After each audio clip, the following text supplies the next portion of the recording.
Your hands up if you rep your home. Hands up if you rep your home. I'm from the east of the city where things are known to go down.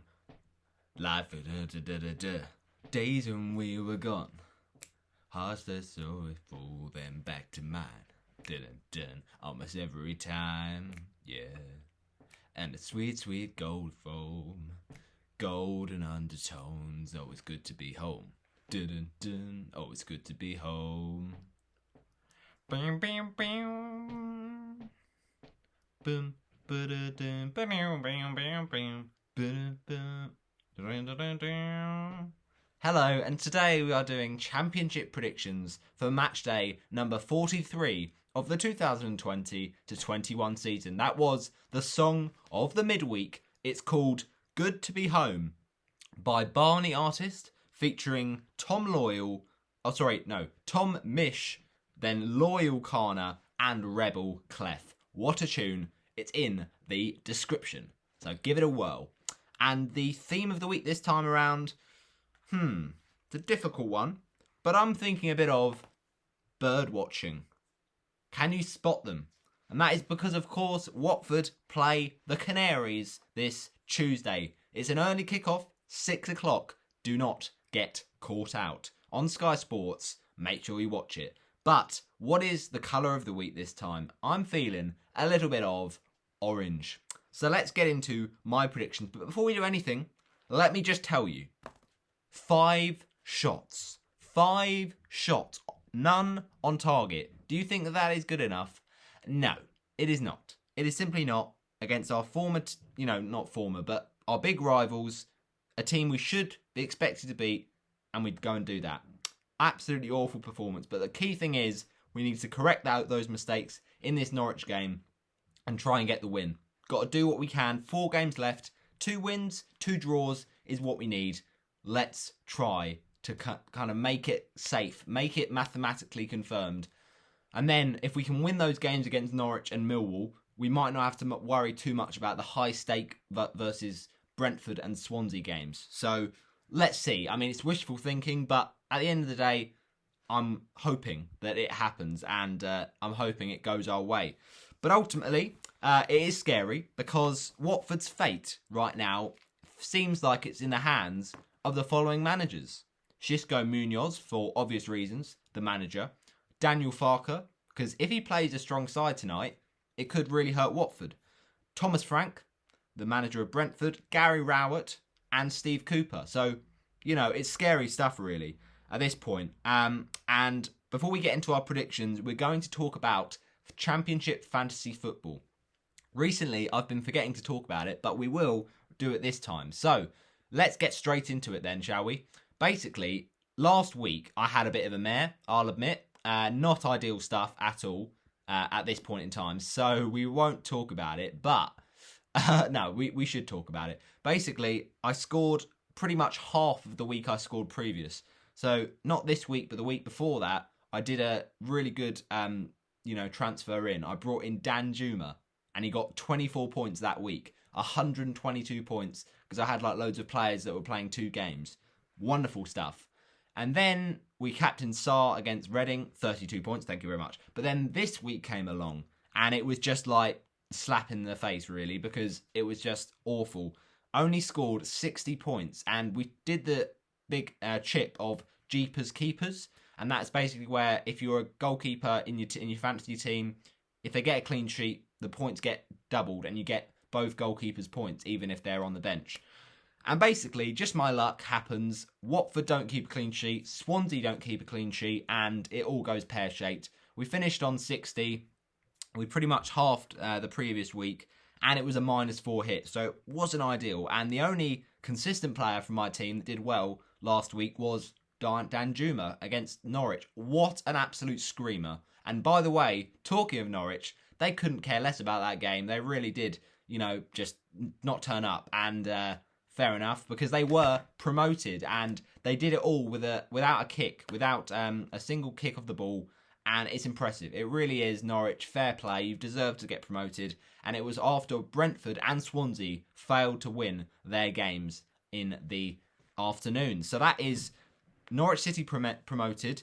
And But at the minute right now, football is in a position of absolute tatters. It's in absolute smoke because the introduction of this European Super League, or what it is supposed to be introduced, people are saying it's going to happen. People are saying it isn't going to happen. It's all kind of kicking off. And football fans around the country are getting a bit depressed about it, basically.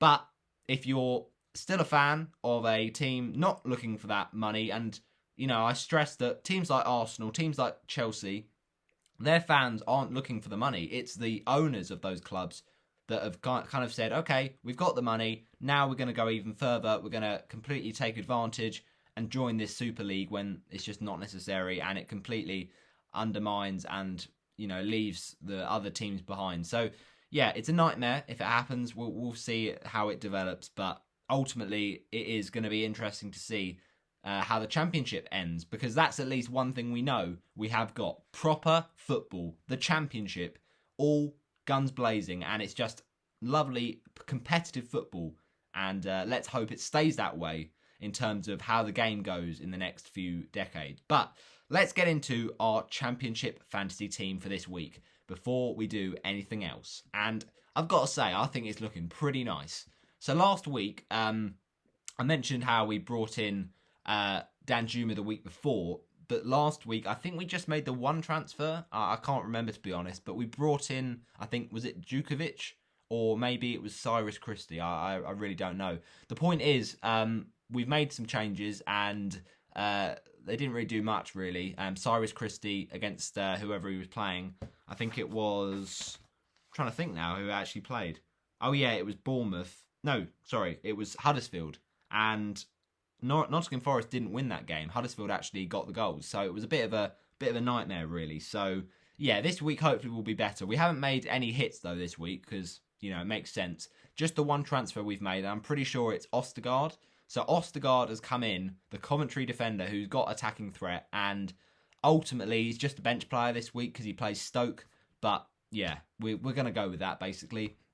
So let's outline what our team is for this week and who we're captaining, all that stuff. And then we'll get into how we did in week 42 of the predictions, and then we'll, of course, predict this upcoming week. So to start off with, our total points so far this season is 2,685 total points.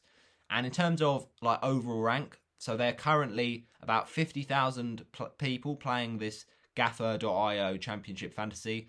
And in terms of that, overall rank for me right now is 568, which I think is pretty impressive. So I'm loving that, to be honest. My form recently in fantasy has been pretty good, so we'll take it. But in terms of my game week rank from the last game, we got 990, which is a green arrow, but not brilliant, considering we took a hit. It didn't really pay off, and the only player that really got us points was Pookie assist and Danjuma, and apparently there's rumours that Pookie will not be fit to face Watford. We'll find out, and also Cantwell, but that could always help Watford, I suppose. But let's get into my goalkeeper. We've got Freddie Woodman in goal against QPR. He didn't keep the clean sheet against Wickham. I don't really mind though, because it was massive for Watford that Swansea dropped points against Wickham. I really didn't see that coming. And let's see if they drop it again against QPR. You can't imagine that. And I think that for that case, Woodman has to play this week over Daniel Backman. Chances are Backman will struggle for a clean sheet. Could happen, but it's unlikely, I guess. So Woodman plays. Then the back four, we've got Cyrus Christie versus Birmingham. We've got another Swansea defender, just because that QPR fixture looks quite good for clean sheets. Mark Gay is quite attacking as well. Then Heelick against Huddersfield, and Max Aarons inevitably against Watford. Hopefully Aarons doesn't get a clean sheet, but we'll find out tonight. He's got that attacking potential, and that's why he's got to be in the team. Then we've got Elise against Luton. Hopefully he should keep sprinkling his magic. He's been fantastic recently. There's actually seen him linked with a few German teams like Bayern Munich, Dortmund. They could even snatch people like Elise and Yaku Mate, a few of those Reading stars. We've got Nick Powell, the absolute legend from Stoke. He's playing Coventry, great fixture, even though Coventry recently have got some absolutely massive wins, massive 3 points. But Stoke you still fancy as the better team. Vice captain I'm going for. My emergency captain, though, is Ismail Assar. in any given week he can score points, even against the big teams, and he'll try and do that again against Norwich. And got the assist, of course, in that win over them in the Premier League last season with that spectacular Welbeck goal. But Welbeck moved off to Brighton. And we did, of course, get the reverse fixture win against Norwich, but let's hope we can do it again to really put a dent in Norwich's title bid and also a massive boost for our promotion bid. Danjuma, though, is going to be captain for me. He's just consistent, and it's against Millwall. Surely that's a good game at the Den. Come on, Danjuma, captain. Then we've got the front two is Ivan Toney against Cardiff. Yeah, it's a tight game. We'll see what happens. And then Teemu Pukki. Now, I've got Pukki playing just because if he plays, he probably will cause Watford problems, inevitably. If he doesn't play, it's fine because we've got Ken Sema to come in. Sema's not been in brilliant form, but he's still very solid. And then on the bench, we've got Backman, obviously Sema, Djukovic and Ostergaard. With Djukovic, he's not been doing that much for me recently, so I thought bench him this week when I've got Christie, who I think will keep a clean sheet, and then Odegaard, or Ostergaard I should say, for Coventry. Tough game against Stoke, and I really do back a bit of Nick Powell. So that is my team locked in for game week 43. Thanks for watching this fantasy section of the video, but now let's get into how we did in week 42. And I've got to be honest, it was a bit of a nightmare. I don't know how some of those games went the way they did, but ultimately that's the beauty of the Championship. You can't predict it sometimes, and it is crazy stuff. So Rotherham Coventry, we didn't get that right. Coventry with a crucial result. Blackburn Derby, well, ultimately that is a massive 3 points for Blackburn because they have been in awful form. Derby are really spiralling towards relegation. I don't know if they will stay up or not. It's still tight, but right now they're just about above water. Reading getting that draw with Cardiff, 1-1 on the day. A bit of a shame really to see them snatch a point right at the end because they're going to also be pushing for those playoffs. But it does mean with Barnsley's drop points that actually Reading are not doing enough to stay in that top 6 right now. I went with a 2-1 Reading win, so once again wrong. Blackburn was also wrong. Reading was also wrong. I don't know, I just keep repeating myself. No, Brentford Millwall. I went with a 3-0 Brentford because I thought surely they'll sweep them aside, but they just didn't really have that cutting edge, Brentford. And Millwall saw out a 0-0. So, yeah, no points. Middlesbrough QPR, again, no points. We went with a draw. Nottingham Forest Huddersfield, we backed Forest. I think a lot of people did, but fair play Huddersfield. That second goal as well, can I just say, absolute screamer. And then, of course, Swansea Wickham. We actually predicted, just hopeful thinking really, because of Watford's point of view, but we predicted a draw, and we went with 1-1 on the day. It was, of course, 2-2. So gutting to see Swansea come back from 2-0 goals, 2-0 down. You know, you hoped that Wickham would just kill it off really and see it out, but didn't happen. And they really did fight back with Wickham losing a man. Swansea, despite Andre Ayew's injury, finding enough to get a point. But it's still 2 points dropped in my opinion because they would have looked at that game and thought they should easily win that. Then Luton-Watford, nightmare. We went with a 3-0 Watford, and it was, of course, Luton that got the 3 points. And probably deservedly so. They were the better team. Sheffield Wednesday game, we went with a 2-2 draw, and it was, in fact, 1-1. So, once again, a very good 5-pointer for me. And then the rest of the games were awful. Absolutely garbage. We went with a Stoke win. Absolutely awful game. 0-0. Norwich, we went with a win. What happened there? I don't know. They just didn't quite play as well. Rotherham, I went with a win over Birmingham, but it was actually 1-0 the other way round. And finally, we backed Barnsley against Coventry, as many people did. But Coventry with a massive 3 points at home to the Yorkshire club. So that is very interesting stuff. Not a great week at all. And only 10 points across the massive 12 games.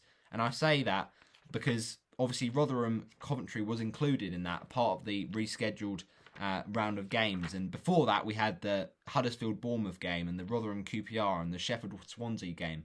But they were obviously in previous match weeks. So, yeah, not good at all, in all truth. And in terms of overall points we're on now, 965 after 42 weeks. So, enough of that bad predicting.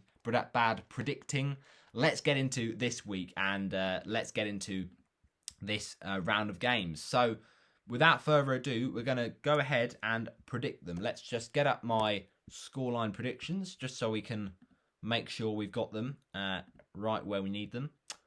Okie dokie. Right, the first game, of course, is that matchup between the likes of Brentford and Cardiff City. Now, I don't know about this one because Cardiff can on their day cause problems, but they have been a bit up and down with Mick McCarthy, and Thomas Frank's men will really want to go into this game with a win. I think they might do it, to be fair, but let's hope for Watford's sake it doesn't happen. Brentford 3, Cardiff City 2 is what I'm going to predict. And we're not going to bother with goal scorers this week just because you probably know that whoever I'm basically starting in my fantasy team, I want them to score, but I can't be bothered to do all those scorers. But ultimately, yeah, I think it'll be a thrilling game. Brentford like to attack, especially at home. But Cardiff also are quite leaky and they will score a few goals as well through like Harry Wilson and people like that. So 3-2 to the Bees is what I'm saying.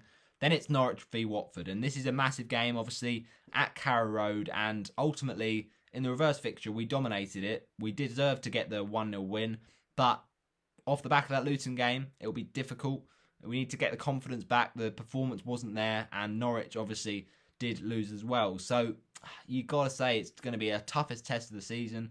It really doesn't get much tougher than this. Norwich are high-flying right now, but if we can just, not necessarily cause them on the problems on the break, but at least sustain the pressure and sustain the Norwich, quality and try and weather the storm in some way, I'd take a point at this point, and we just got to keep on pushing for those points. So Norwich City 0, Watford 0. Let's hope Daniel Backman has another good game, despite us not starting him in fantasy. Then Preston v Derby. I'm going with another draw, 1-1 in my opinion. I think that Derby, they need points where they can get them at this point. They're getting desperate, and Preston, well, they kind of starting to, wind down for the rest of the season. They've done enough, I think, to stay up, but I don't know. I feel like Derby will at least get a point here. Sheffield Wednesday 0, Blackburn Rovers 3. I do feel for Sheffield Wednesday because they have kind of caused themselves too many problems this season. And fair enough, recently they've been getting results, but, when they were winning against Bristol City, you thought, okay, good result, but they didn't hold on to it, unfortunately, for them. So I do feel like right now it's a point that Sheffield Wednesday are really in trouble and they need to get wins, but I think Blackburn will just have too much quality for them. 3-0 away from home. Swansea 2, QPR 2.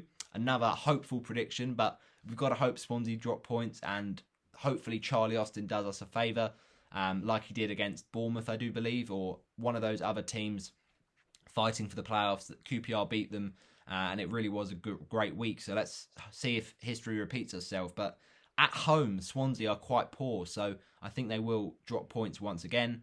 Millwall v Bournemouth, I think will be tight. Millwall like to keep it tight and really frustrate the opposition. Bournemouth have been in great form, but I think they're going to not be able to stop them. Millwall 0, Bournemouth 1. Rotherham 2, Middlesbrough 1 is what I'm going for, and it's a bit of a shock prediction because Middlesbrough would be fancied, but Middlesbrough haven't got anything else to play for.